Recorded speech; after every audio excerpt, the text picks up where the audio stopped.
Gospel Services presenta una serie de estudios bíblicos visualizados, una revisión bíblica e histórica. Parte 5. La historia de la Iglesia del Señor, desde el Pentecostés hasta nuestros días. La Iglesia principió en el día de Pentecostés inmediato a la muerte, resurrección y ascensión de Jesús al cielo. Desde ese tiempo los hombres han cambiado y añadido a las enseñanzas de Dios en lo que concierne a Jesús y a su Iglesia. Con esto han dado origen a muchas iglesias diferentes. Esta lección nos mostrará algunos de los acontecimientos más importantes. Las personas que estudian la historia de la Iglesia deben recordar que los hombres muchas veces se apartan del camino de Dios. Desde los tiempos de Adán y Eva, en el principio mismo, la historia de la religión muestra que frecuentemente los hombres caminan por el camino de Dios solamente por un poco tiempo. Después, principian a cambiar los mandamientos de Dios conforme conviene a ellos mismos. Adán y Eva, las primeras personas sobre la tierra, fueron los primeros en dejar el camino de Dios. Dios había dicho a Adán que gobernara sobre la tierra y sobre todas las cosas que él había hecho.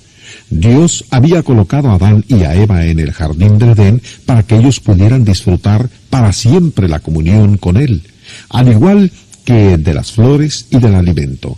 Pero Adán y Eva dejaron el camino de Dios. Ellos eligieron obedecer al diablo cuando comieron del fruto que Dios les había dicho no comieran.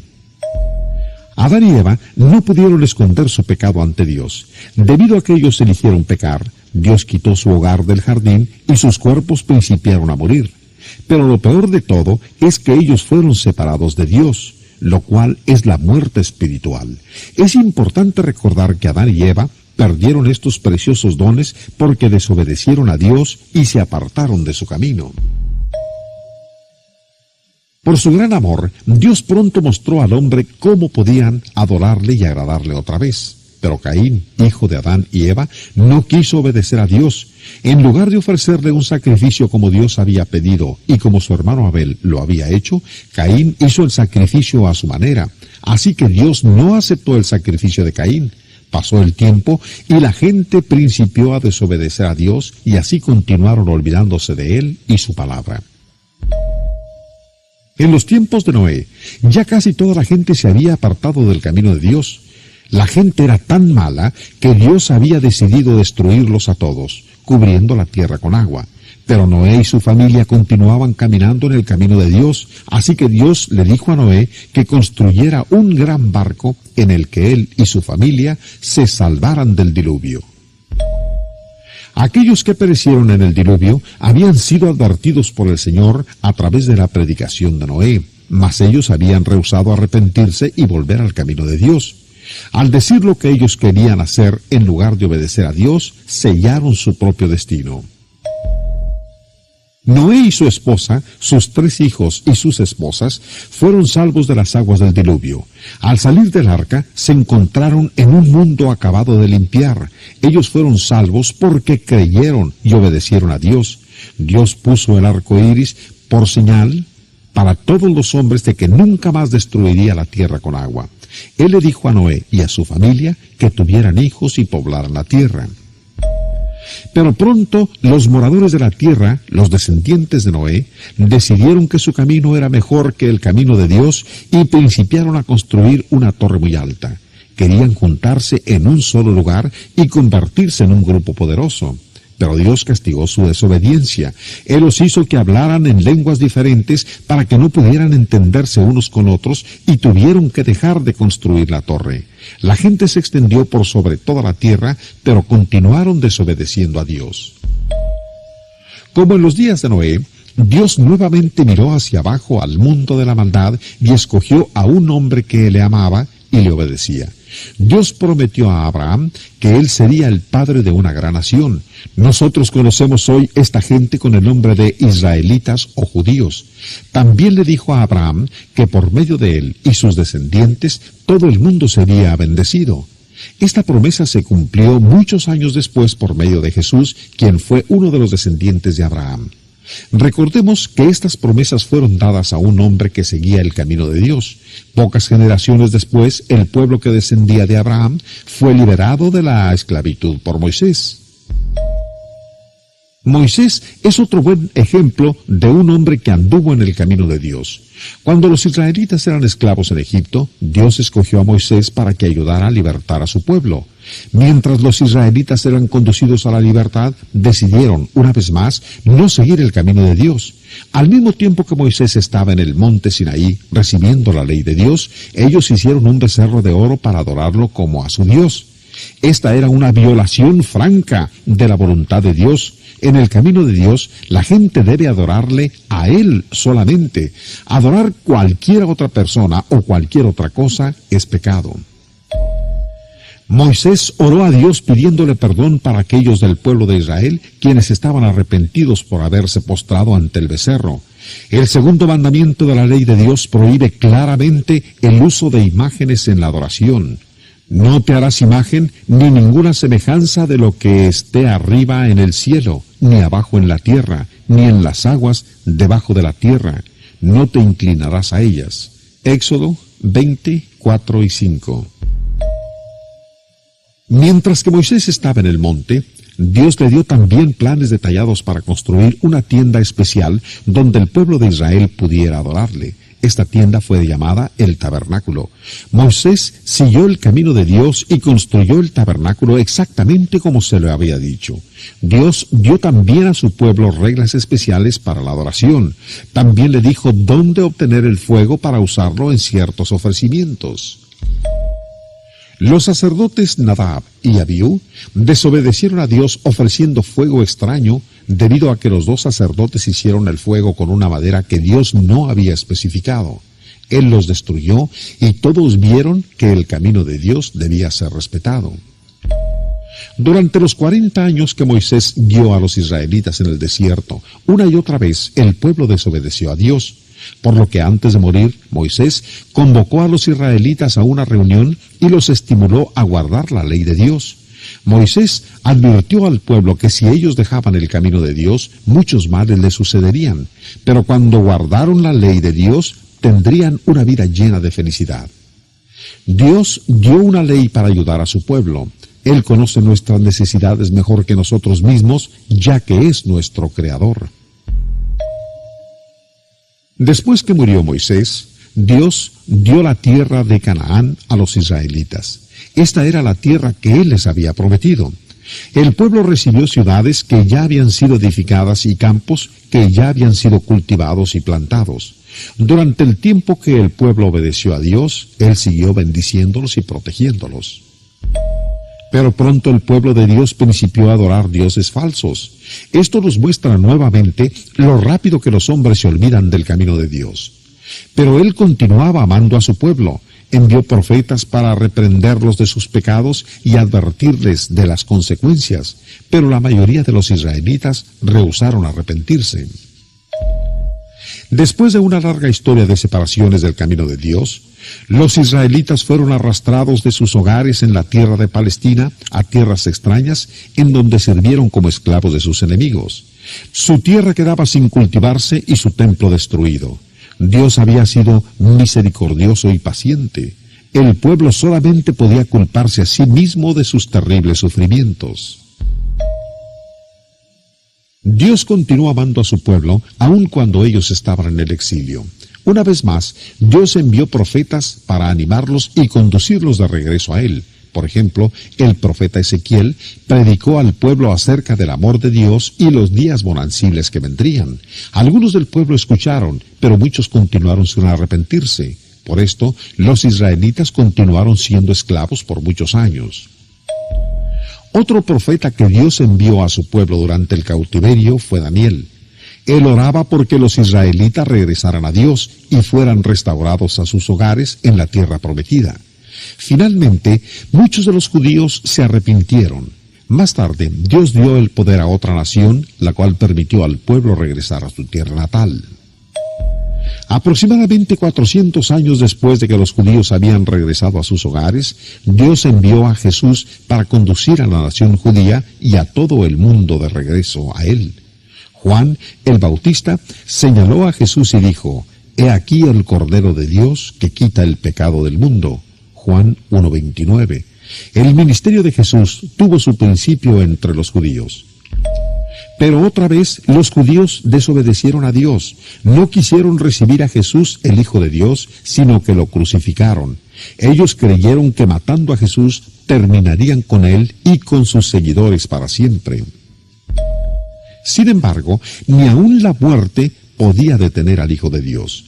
Dios lo levantó de entre los muertos. En vez de terminar con la vida de Jesús y sus enseñanzas, como los judíos habían esperado, su muerte brutal fue la ocasión de su triunfante resurrección.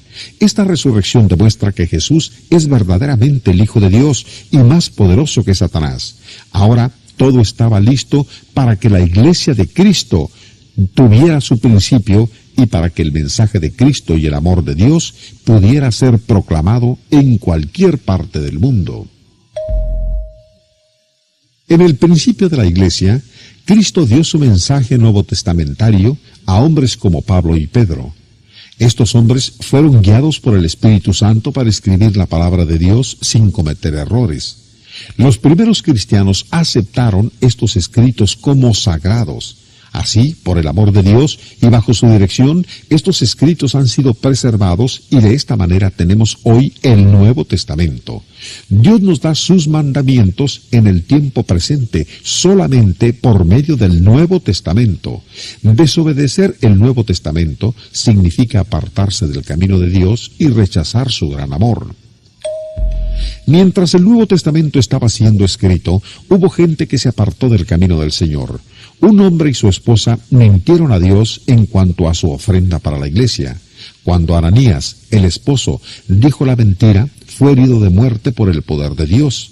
3 horas más tarde, su esposa, Safira, dijo la misma mentira y también tuvo el mismo fin. Esto muestra a todos que la gente no debe fallar al andar en el camino de Dios. Recordemos que Dios mostró su camino a los primeros cristianos por medio de la predicación y escritos de hombres inspirados como el apóstol Pablo. Pablo viajó por todas partes predicando la palabra de Dios con valor y convicción. No titubeó al llamar doctrina falsa a cualquier cosa que se enseñaba opuesta a la verdad que él predicaba o escribía. Pablo supo que Dios le había revelado su verdad. Los judíos trataron de evitar que los predicadores de Dios continuaran enseñando más acerca de Jesús. Pablo fue puesto en prisión para evitar que siguiera proclamando a Cristo. Pero aún en prisión, Pablo continuó extendiendo la verdad de Dios. El Espíritu Santo guió a Pablo a escribir a las congregaciones de la iglesia y a cristianos en lo individual. Pablo recomendaba que estos escritos fueran leídos en las congregaciones y aceptados como autoridad final. Él sabía que el Espíritu de Dios estaba guiándolo para escribir la verdad de Dios. Pablo escribió a la iglesia en Galacia: «Mas si aún nosotros o un ángel del cielo os anunciare otro evangelio diferente del que os hemos anunciado, sea anatema». Como antes hemos dicho, también ahora lo repito: si alguno os predica diferentes evangelios del que habéis recibido, sea anatema. Gálatas 1, 8 y 9. Esta es la verdad de Dios. Ningún hombre tiene derecho para cambiar principios, mandamientos o prácticas de las que se encuentran en el Nuevo Testamento.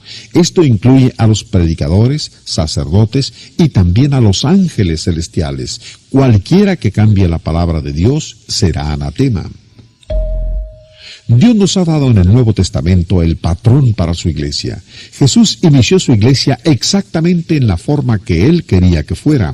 Él, por sí mismo, determinó la forma de adoración, el credo, la regla de fe, la unidad, la organización, los nombres y la misión de su iglesia.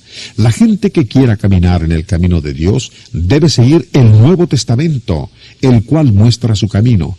Las personas que han tratado de cambiar el camino divino del Nuevo Testamento han obtenido como único resultado el inicio de iglesias que son diferentes a la verdadera iglesia de Cristo.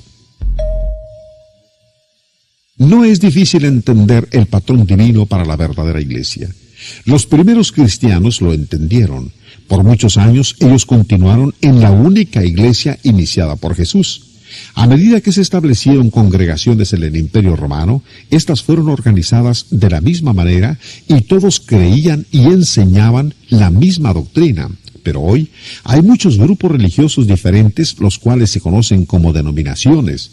Estos distan mucho de semejarse al patrón de Dios. El patrón de Dios está claro en el Nuevo Testamento. ¿Por qué la gente ha iniciado diferentes denominaciones en vez de aceptar la Iglesia de Cristo? Recordemos que los hombres muchas veces se apartan del camino de Dios. Como siempre, muchos líderes religiosos modernos no están satisfechos de seguir el patrón divino. Aunque ellos creen sinceramente que pueden hacer mejoras en el patrón, están errados. Cuando los hombres no siguen el patrón que Dios da para su iglesia, solamente se tienen como resultados otra iglesia de manufactura humana. Jesús compara la palabra de Dios a la semilla sembrada en un campo. Cuando la palabra de Dios, que es la semilla pura, fue plantada en los corazones de los hombres por los apóstoles en el primer siglo, dio como resultado cristianos solamente, miembros de la Iglesia del Señor. La ley de Dios ha sido siempre que cada semilla produzca fruto conforme a su propia especie. Cuando la simiente pura, la palabra de Dios, es plantada hoy en los corazones de los hombres, produce solamente cristianos, miembros de la Iglesia del Señor. La semilla pura no producirá, no puede producir diferentes denominaciones. Pero mucha gente no está consciente del hecho de que mucha de la semilla sembrada en nombre del cristianismo no es la enseñanza pura del Nuevo Testamento. Cuando los hombres mezclan credos humanos, filosofías y doctrinas con la palabra de Dios, la semilla que ellos plantan no puede seguir siendo la semilla de Dios. Mucha gente con inclinaciones religiosas no estudia su Biblia de tal manera que pueda conocer la verdad de Dios. A causa de esto, no están prevenidos de que predicadores, sacerdotes y rabíes pueden con frecuencia enseñar falsas doctrinas. Jesús nos previene: guardaos de los falsos profetas que vienen a vosotros con vestidos de ovejas, pero por dentro son lobos rapaces. Mateos 7:15. La ley divina de la reproducción dice que cada semilla da origen a una nueva vida semejante a su propia especie. Génesis 1:11. Dios creó las primeras plantas, pero de ahí en adelante, nuevas plantas son reproducidas solamente por las leyes divinas de la naturaleza, cada una de acuerdo a su propia especie. También Dios creó los primeros animales y los primeros seres humanos. De ahí en adelante, nuevas manifestaciones de la vida humana vienen solamente cuando se obedecen las leyes de Dios en cuanto a la reproducción. La iglesia fue también hecha o iniciada por milagro de Dios. El Espíritu Santo dio a los apóstoles la palabra de Dios. Nuevas vidas espirituales, es decir, cristianos, pueden producirse solamente cuando se obedece la ley de Dios que está en su palabra. La ley de Dios, en cuanto a la reproducción, se aplica a todas las plantas. Cuando se siembra una semilla en un campo, produce una planta exactamente igual a aquella de donde vino la semilla. Sabemos que una semilla de trigo no producirá una mata de maíz. La ley de Dios en la reproducción del reino de las plantas nunca cambia. La ley de Dios en la reproducción también tiene aplicación entre los humanos y animales. Cada semilla debe producir seres de su propia especie. Dios dijo a Adán y Eva: fructificad y multiplicaos. Un infante puede venir solamente de padres humanos, y todos sabemos que no podemos esperar que las águilas produzcan canarios. No hay excepciones en la ley dada por Dios en cuanto a la reproducción en el reino animal. En el reino espiritual, las leyes de Dios en cuanto a la reproducción también tiene aplicación. Cada semilla debe producir fruto conforme a su propia especie. Los apóstoles plantaron la palabra pura de Dios en los corazones de los hombres y el producto fue cristiano solamente. Cada persona se convirtió en cristiano por su fe en Cristo, al arrepentirse de sus pecados, al confesar a Cristo como el Hijo de Dios y ser bautizado para la remisión de sus pecados. Solamente en esta misma forma puede hoy cualquier persona convertirse en un cristiano. La semilla pura no puede producir denominaciones diferentes. Cualquier doctrina religiosa que produzca denominaciones diferentes es una separación del camino de Dios. Los miembros de la Iglesia de Cristo continuaron plantando la semilla pura, la palabra de Dios, solamente por un corto tiempo después de que la Iglesia principió. Mientras que la gente siguió el patrón de Dios, todos eran cristianos, creyendo y practicando las mismas cosas. Pero Dios previno a su pueblo diciendo, algunos apostatarán. Primera de Timoteo 4:1.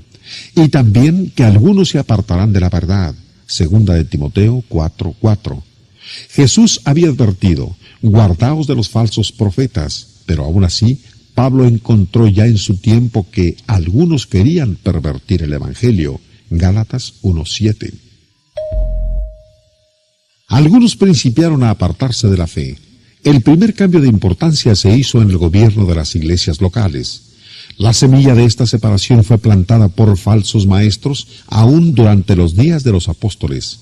El cambio fue gradual, pero por el año 159 después de Cristo, mucha gente se había apartado del patrón de Dios en cuanto a la forma de gobernar una congregación local. Sin embargo, hubo algunos cristianos que siguieron fieles a Dios y a su palabra. De acuerdo al patrón que Dios da en el Nuevo Testamento, Jesucristo es la única cabeza de la iglesia, tanto en el cielo como en la tierra. Mateo 28:18. Cada congregación bajo Cristo, cuando está debidamente organizada, será guiada por los ancianos, quienes son ordenados por Dios para supervisar la iglesia local de la cual son miembros. Hechos 20:28. Diáconos, maestros, predicadores y todos los demás miembros trabajan y adoran juntos bajo la supervisión de los ancianos. Hebreos 13:17. Esto es lo que Dios dispone. ¿Acaso podrán los simples mortales mejorar el plan de Dios? Este cuadro nos muestra cómo la iglesia fue organizada bajo la autoridad de Cristo de acuerdo con su plan. Los círculos representan diferentes congregaciones de la iglesia de Cristo. Cada congregación era dirigida por un grupo de hombres escogidos entre sus miembros. Estos hombres fueron llamados ancianos u obispos, y algunas veces se habla de ellos como pastores. Todavía en nuestros días, los ancianos de una congregación tienen como deber proporcionar dirección para el rebaño y buenos ejemplos para ser seguidos. Ellos deben dirigir sin enseñorearse del pueblo de Dios. Tampoco debe un anciano ser exaltado sobre los demás. Poco después de haber muerto todos los apóstoles, los hombres principiaron a considerar a un anciano mayor que los demás. Ellos llamaron a este anciano el obispo. Este principio, aparentemente inocente, dio origen a una lucha por el poder entre los dirigentes de la iglesia. Opuesto a las enseñanzas de Cristo, los obispos en forma individual principiaron a presidir sobre varias congregaciones en un distrito al cual ellos llamaron diócesis. Con el tiempo, estos llamados obispos, dentro de ciertas regiones, comenzaron a reunirse para discutir problemas que les afectaban a todos.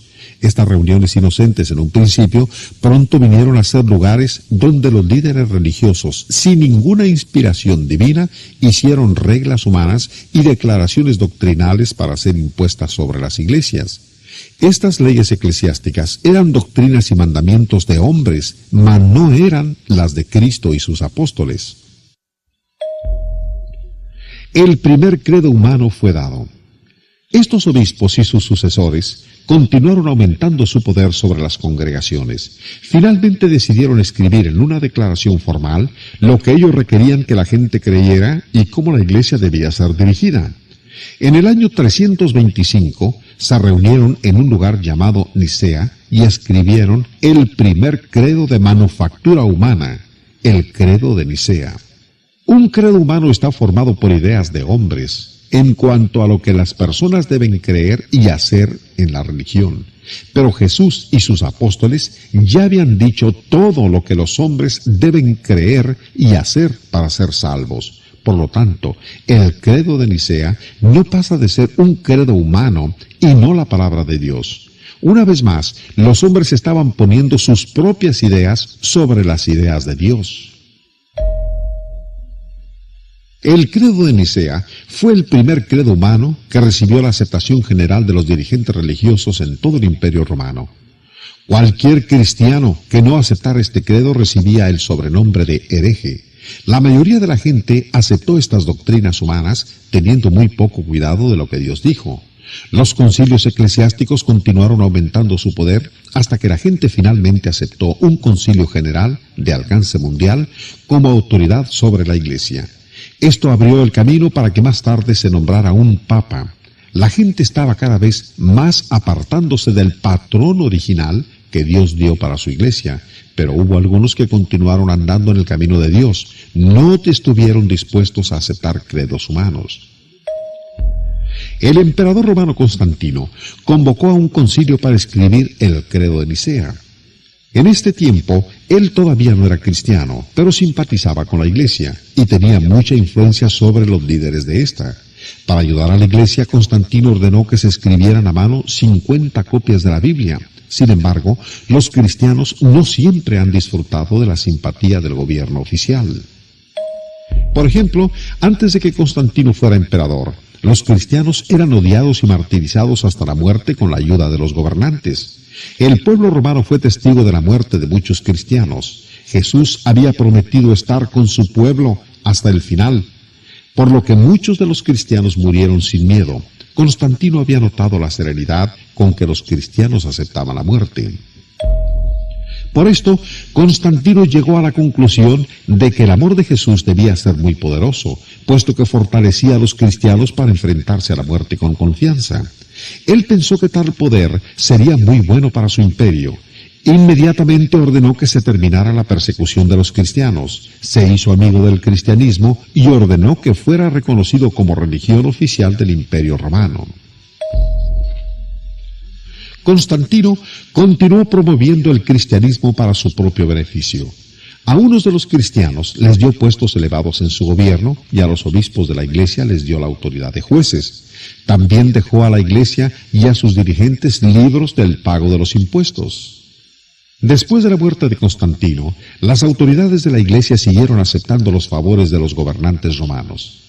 A medida que la Iglesia estrechaba sus lazos con el gobierno romano, se asemejaba más a éste y se tornaba más y más opuesta a la Iglesia pura establecida por Cristo. La influencia de Constantino sobre los dirigentes religiosos se dejó sentir en toda la Iglesia. Constantino manipulaba el cristianismo de sus días para la realización de sus propósitos, pero él mismo no fue bautizado sino hasta poco antes de morir. Bajo la influencia de Constantino, los dirigentes de la Iglesia comenzaron a cambiar la organización, siguiendo la misma forma en la cual el Imperio Romano estaba organizado, nombrando un emperador y varios gobernantes subalternos. Después de muchos años, el cambio se hizo completo. La Iglesia dejó de ser igual a la que había sido establecida por Jesús, resultando así la Iglesia romana. Cuando el gobierno de la Iglesia romana alcanzó su desarrollo completo, resultó ser un gobierno casi idéntico en forma al antiguo gobierno romano. Puesto que Roma era el más importante centro del mundo, el obispo de Roma fue aumentando en poder y prestigio. Finalmente la gente comenzó a aceptar la idea de que el obispo romano era el gobernador único sobre toda la Iglesia. Más tarde el título de Papa fue usado exclusivamente para referirse al obispo de Roma. Este título nunca fue usado, llevado o autorizado por Cristo ni por sus apóstoles. Aproximadamente 600 años después de la muerte de Jesús, Bonifacio III, obispo de Roma, aceptó oficialmente el título de Papa y gobernador de toda la Iglesia romana. La gente designó a un simple hombre cabeza de la Iglesia. Esta Iglesia fue llamada la Iglesia Católica Romana, dado que se extendía sobre el Imperio Romano.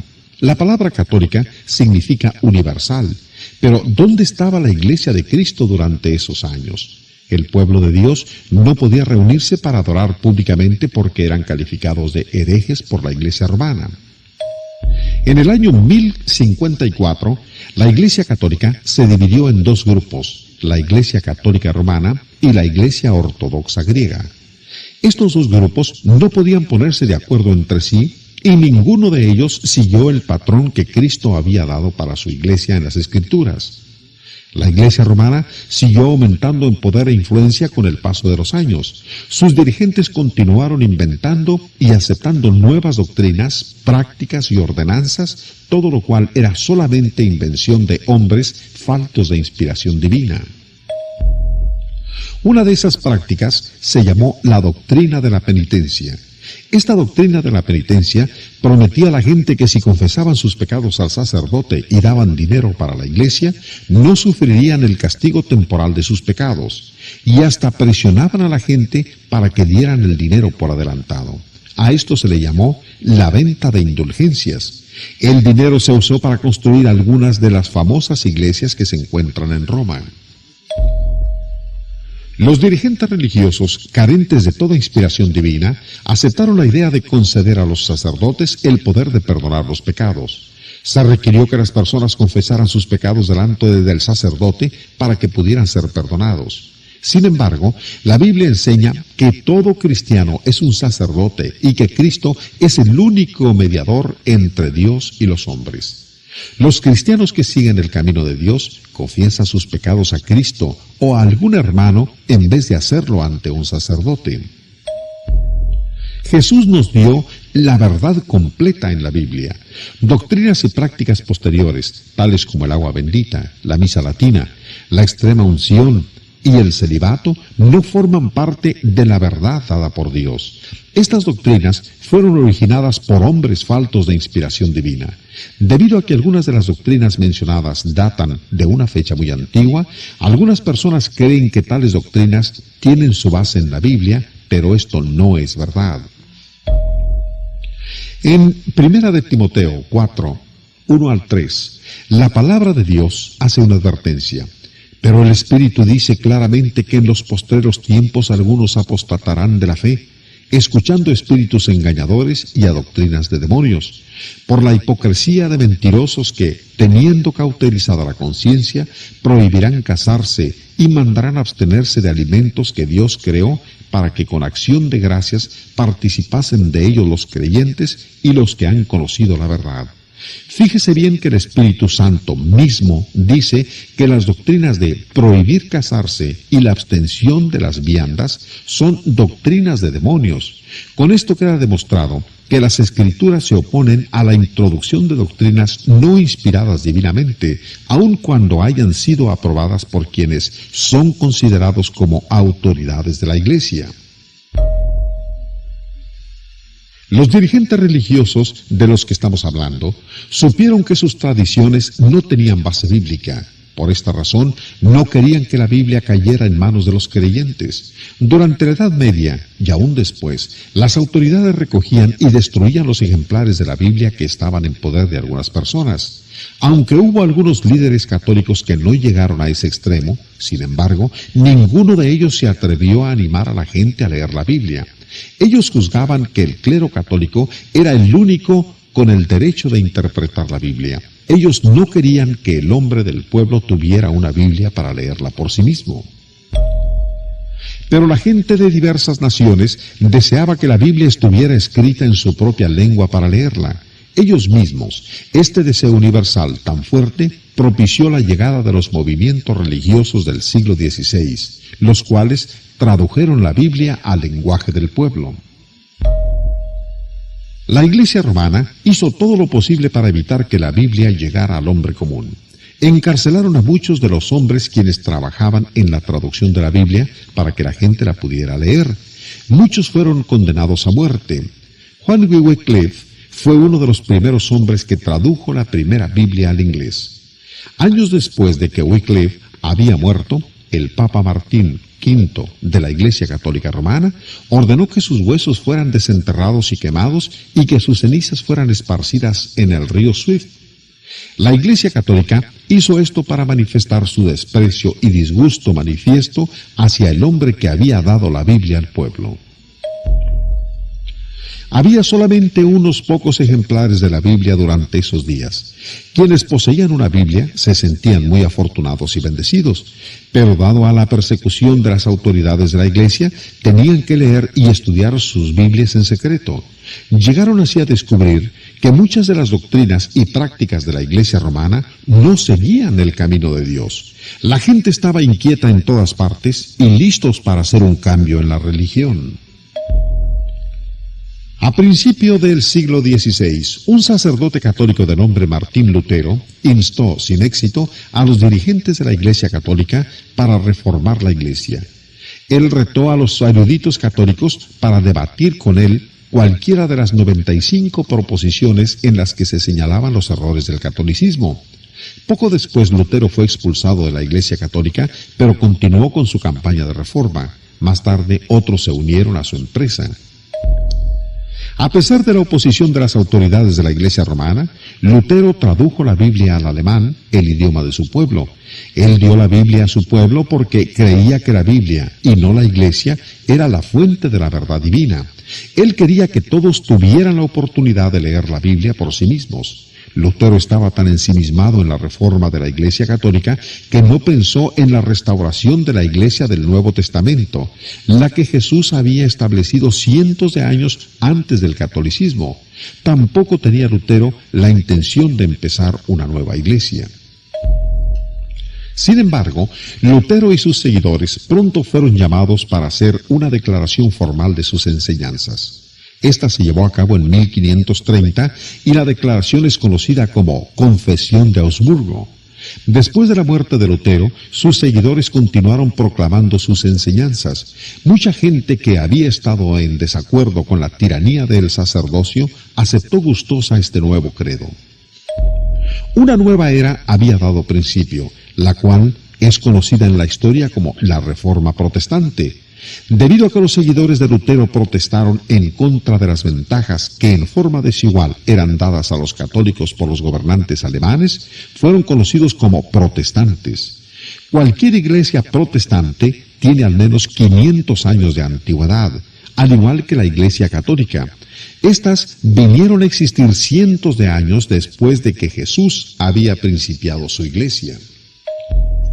Pronto los seguidores de Lutero se llamaron a sí mismos luteranos, antes de que terminara el siglo XVI. El nuevo movimiento se había convertido en una organización religiosa diferente, conocido como la Iglesia Luterana. Estos cambios estaban en contra de las enseñanzas de Lutero.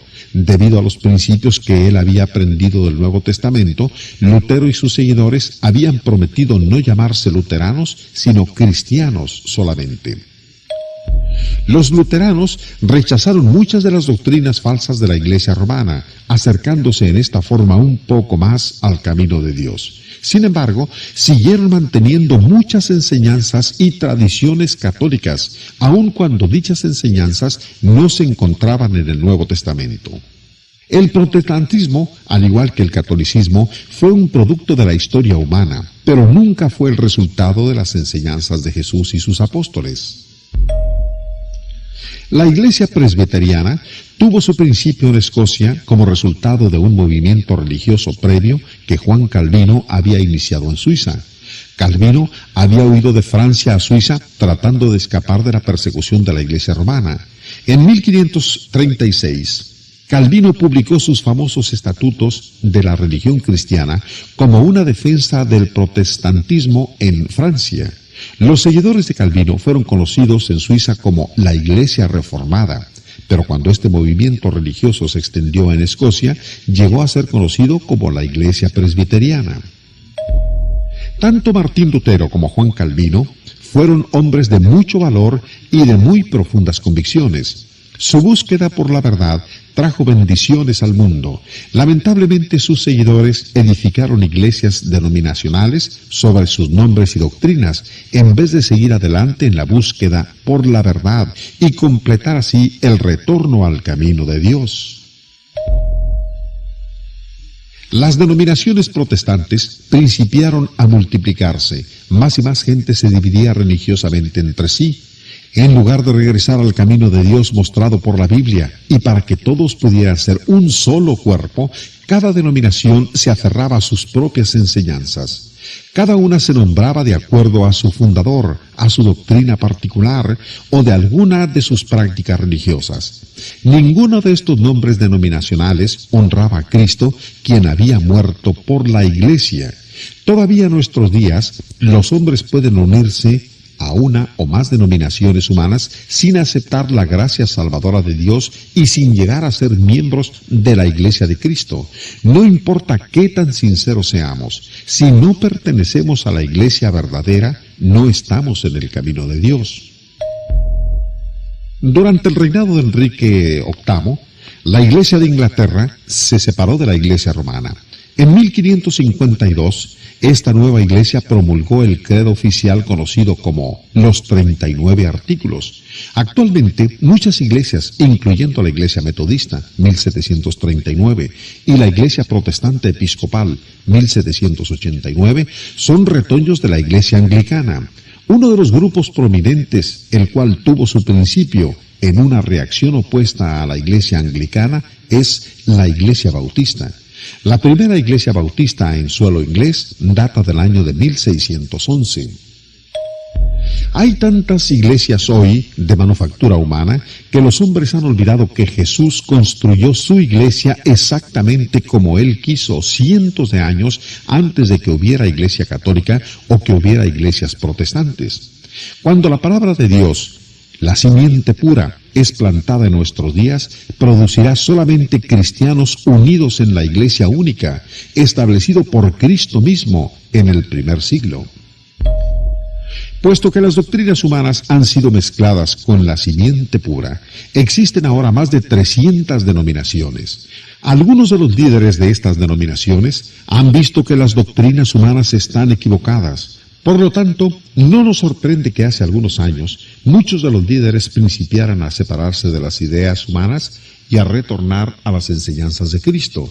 Ellos estaban dispuestos a dejar las iglesias de origen humano y a unirse en un solo cuerpo, la Iglesia de Cristo.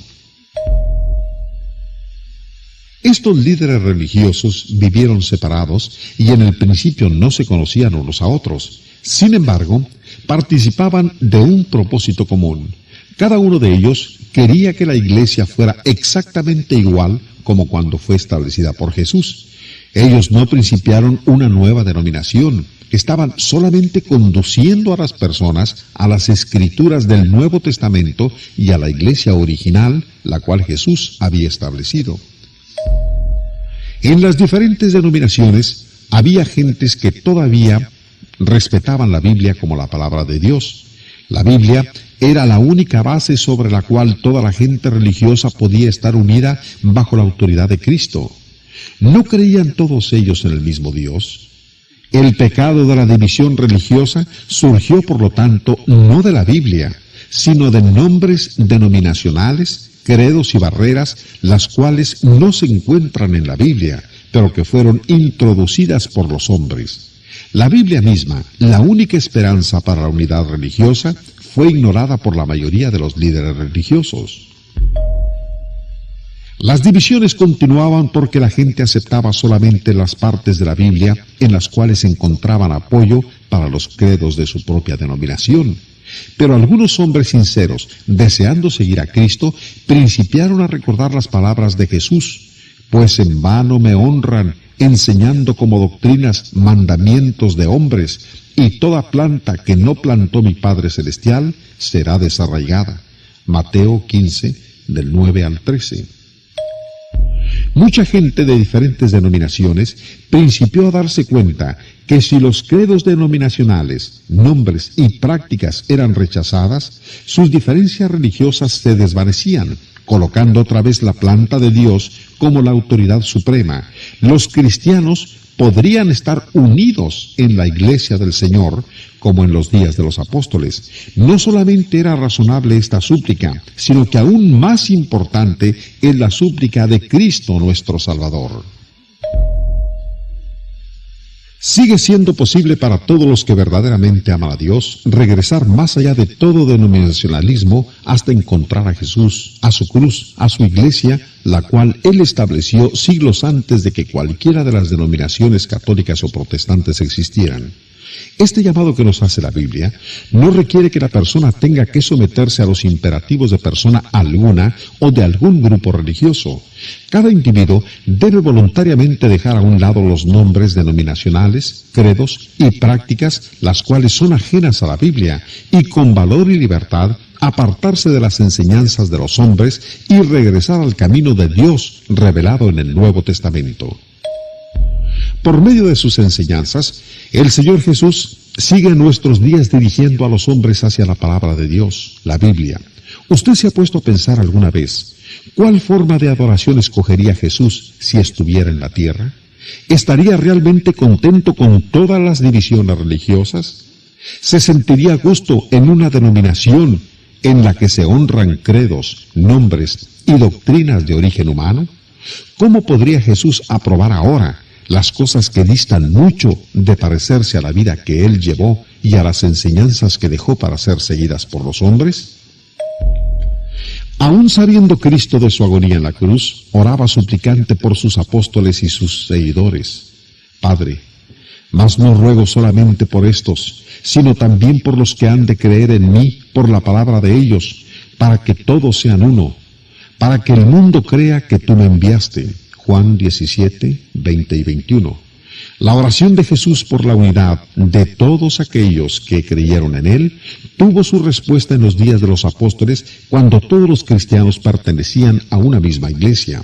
La oración de Jesús puede encontrar respuesta otra vez en nuestros días, si los hombres dejan aparte todos los elementos humanos que han sido introducidos en la religión y regresan al camino de Dios, como fue enseñado por los apóstoles y es revelado en el Nuevo Testamento. Nuestro resumen de la Biblia y de la historia de la Iglesia concluye con este pensamiento lleno de significado. En nuestros días, gente de todo el mundo está principiando a darse cuenta de la gran importancia de la oración del Salvador por la unidad y del llamado de la Biblia a practicar el cristianismo puro del Nuevo Testamento. En cada una de las naciones, la gente que estudia el Nuevo Testamento por sí misma está arrojando los grilletes del denominacionalismo y de otras religiones humanas. Hombres de todas las naciones vienen a ser miembros del único cuerpo de Cristo, uniendo sus manos y sus corazones, adoran y trabajan para el Señor de acuerdo al camino de Dios. Permite que la palabra de Dios tome tu mano y te conduzca al cuerpo de Cristo. Tú también encontrarás el perdón a tus pecados, la paz para tu corazón, la comunión con Dios y la promesa de la vida eterna.